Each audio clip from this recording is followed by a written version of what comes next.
भारत, जहां साधु संत केवल धर्म नहीं बल्कि युगों की चेतना होते हैं। और इसी भारत की पवित्र भूमि से एक ऐसा नाम उभरा जिसने आस्था, विवाद और चमत्कार तीनों को एक साथ जिया। यह कहानी पंडित धीरेन्द्र कृष्ण शास्त्री जी की है, जिसके पास बचपन में खाने के लिए पूरा भोजन नहीं था, लेकिन हनुमान भक्ति में अटूट विश्वास था।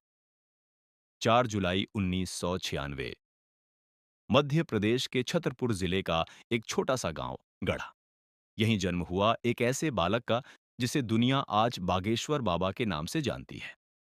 इनके पिता श्री राम कृपाल गर्ग जी और माता श्रीमती सरोज गर्ग जी तथा इनका एक छोटा भाई और एक बहन भी है।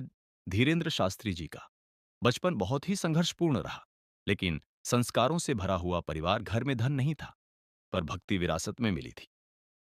दादा गुरु, जिनसे शुरू हुई सिद्धि की यात्रा, धीरेन्द्र शास्त्री जी के जीवन का सबसे निर्णायक मोड़ उनके दादा गुरु सन्यासी बाबा थे।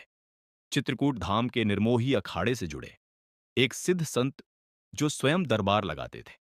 उसी छाया में बालक धीरेन्द्र ने मंत्र साधना और हनुमान जी की भक्ति को जाना। बाद में स्वयं महाराज जी ने कहा, दादा गुरु के आशीर्वाद से दरबार लगाने और व्यक्ति के जीवन को जानने की सिद्धि मिली। यहीं से उनका जीवन पूरी तरह हनुमान जी को समर्पित हो गया। महाराज जी का बचपन बेहद कठिन था। कभी-कभी उन्हें एक समय के भोजन का भी भरोसा नहीं था। उनके पिताजी को गांव के उपरोहिती से जो दान दक्षिणा मिलता, उसी से घर चलता था। आर्थिक तंगी इतनी थी कि वृंदावन जाकर पढ़ने का सपना सिर्फ एक सपना ही रह गया, क्योंकि घर में 1,000 रुपए तक नहीं थे जिससे वे वृंदावन जा सके। माँ सरोज गर्ग गांव में दूध बेचने को देती। उसे जो पैसे मिलते, उसी से घर को थोड़ा बहुत आर्थिक मदद मिलती। महाराज जी के 8वीं तक पढ़ाई गढ़ा गांव के सरकारी स्कूल से ही हुई। तत्पश्चात आगे की पढ़ाई के लिए रोज 5 किलोमीटर पैदल चलकर पढ़ाई करने जाते थे। संघर्ष ने उन्हें तोड़ा नहीं, बल्कि मजबूत बनाया। 12 साल का कथावाचक, जिस उम्र में बच्चे खेलते कूदते थे, तब वीरू, हाँ, गांव में लोग उन्हें वीरू कहकर बुलाते थे, तब वीरू कथा की तैयारी करते थे। महज 12 साल की उम्र में कथा वाचन शुरू कर दिया था। उन्होंने साल 2009 में पास के गांव में पहली कथा से ही श्रोताओं का मन मोहित कर दिए। धीरे धीरे आसपास के गांवों में उनका नाम फैलने लगा। एक मंदिर जो धाम बन गया, गढ़ा गांव में ही शंकर भगवान का एक प्राचीन मंदिर था। धीरेन्द्र शास्त्री जी ने उसी को अपना निवास बनाया। वहीं से कथा, साधना और सेवा शुरू हुई। साल 2016 में गांव वालों के सहयोग से विशाल यज्ञ संपन्न हुआ और उसी दिन इतिहास रचा गया और यह स्थान बन गया बागेश्वर धाम।